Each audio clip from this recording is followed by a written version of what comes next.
అండోయ్! బాగున్నారా? ఈరోజైతే ఎన్నో ఆరోగ్య ప్రయోజనాలున్న బూడిద గుమ్మడికాయ హల్వా, కాశీ హల్వా లేదంటే కూష్మాండ లేహ్యం ఎలా తయారు చేసుకోవాలి, ఏంటి అనేది చేసుకుంటా దీని యొక్క ప్రయోజనాలైతే మనం చెప్పుకుందాం అండి. బక్కపలుచగా ఉన్న వాళ్ళకి మంచి బలాన్నయితే ఇస్తుందండి. దీన్ని శృంగార లేహ్యం అని కూడా అంటారు దీన్ని. ఎలా చేయాలి, ఏంటి అనేది చూద్దాము. బూడిద గుమ్మడికాయ ముదురుదై ఉండాలండి. లేత గుమ్మడికాయలో అంత ఔషధ గుణాలైతే ఉండవండి. ఇది అందరికీ చాలా ఉపయోగపడతాయండి. బూడిద గుమ్మడికాయ జ్యూస్ ఇప్పుడు చాలా మంది తాగుతున్నారు. హార్ట్ ప్రాబ్లమ్స్ రాకుండా ఉంటాయి. బ్లడ్ పలచబడుతుంది. నెక్స్ట్ ఏంటంటే నెర్వస్‌లో ఏమైనా బ్లాకేజెస్ అయ్యి ఉంటే కూడా కరిగిస్తుంది అని చెప్పేసి మనం బూడిద గుమ్మడికాయ జ్యూస్‌నైతే తాగుతున్నామండి. దీన్నే మనం కొంచెం పెళ్ళిల్లో కూడా విరివిగా అయితే దీన్నైతే వడ్డిస్తారండి. హల్వా కింద చేసి. ఆయుర్వేదంలో చాలా బాగా ఉపయోగం అయితే ఉందండి దీంట్లో.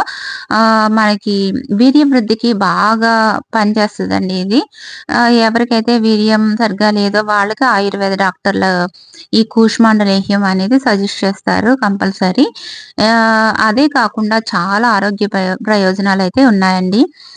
పల్చగా ఉన్న వాళ్ళైతే దీన్ని తింటే పుష్టి కలుగుతారు. మంచి దేహదారుఢ్యం అయితే వస్తుందండి. ఈ హల్వాకి ఇలాగ పైనయితే చెక్కు తీసేసుకొని, లోపల గింజలు తీసేసుకొని, మనం గ్రేటర్ తోటి ఇలాగ గ్రేట్ చేసుకోవాలండి. తురుముకోవాలి. పెద్ద హోల్స్ ఉన్న దాంతో తురుముకోండి. కొంచెం చిన్నదైతే అంతగా బాగోదు. పెద్ద దాంట్లో అయితే తురుముకోండి. ఇలా తురుముకున్న తర్వాత దాంట్లో ఉన్న వాటర్ కంటెంట్ అంతా మనం ఒక మంచి క్లాత్ తీసుకొని ఇది దాంట్లో వేసి వాటర్ అంతా పిండేయాలి. మీకేంటంటే వాటర్ కంటెంట్ ఎక్కువుంటదండి ఈ బూడిద గుమ్మడికాయలో. సో, మనం అయితే ఇలా పిండేసుకుందాము లేహ్యం తయారు చేయడం గురించి. ఇలాగా ఒక పల్చడి క్లాత్ తీసుకున్నానండి శుభ్రమైంది. దీంట్లో అయితే ఇలా పిండేస్తుంటే వాటర్ చూసారా ఎంత అలా వచ్చేస్తుందో, ఏదో చెరుకు రసం వస్తున్నట్టు, కొబ్బరి నీళ్ళు వస్తున్నట్టు వస్తుందండి. కానీ ఈ వాటర్‌ని కూడా మనం పాడేయమండి. దీన్ని కూడా ఉపయోగిస్తాం. అయ్యయ్యో! వాటర్ అంతా తీసేస్తున్నారు ఉపయోగం ఉండదు కదా! అనుకుంటారు మనసులో. లేదండి ఏది పాడేయకుండా అన్నీ ఉపయోగిస్తామండి. ఇప్పుడు మనం ఇది ఎంతుంది, ఏంటి అనేది చూద్దామండి. 200 గ్రామ్స్ అయితే ఉంది ఈ పిప్పి. మనకి ఇది ఎంతుందో అంతే కొలతతోటి బెల్లం అయితే తీసుకోవాలండి. బెల్లం ప్లేస్‌లో పంచదార అయినా తీసుకోవచ్చు మీ ఇష్టం.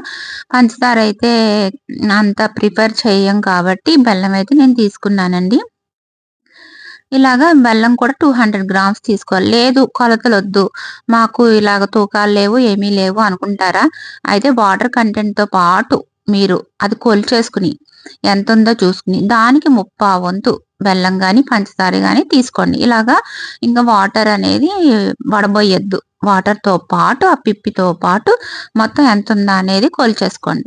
తర్వాత స్టవ్ వెలిగించి బాండీ పెట్టి దాంట్లో వాటర్ ఉంది కదండీ! ఆ వాటర్ స్టవ్ మీద పెట్టాను.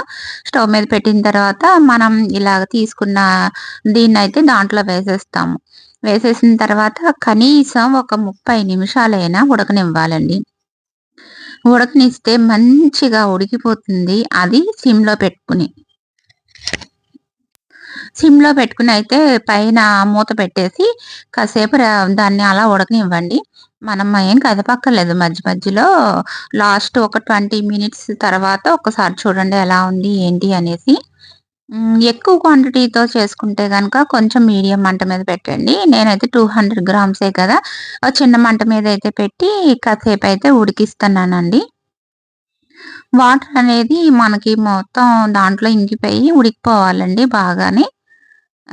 అప్పుడు బాగా తయారవుతుందది మనకి. దీన్ని కాశీ హల్వా అని కూడా అంటారండి. ఇప్పుడు బూడిద గుమ్మడికాయ యొక్క ప్రయోజనాలు అందరికీ తెలుస్తుందండి.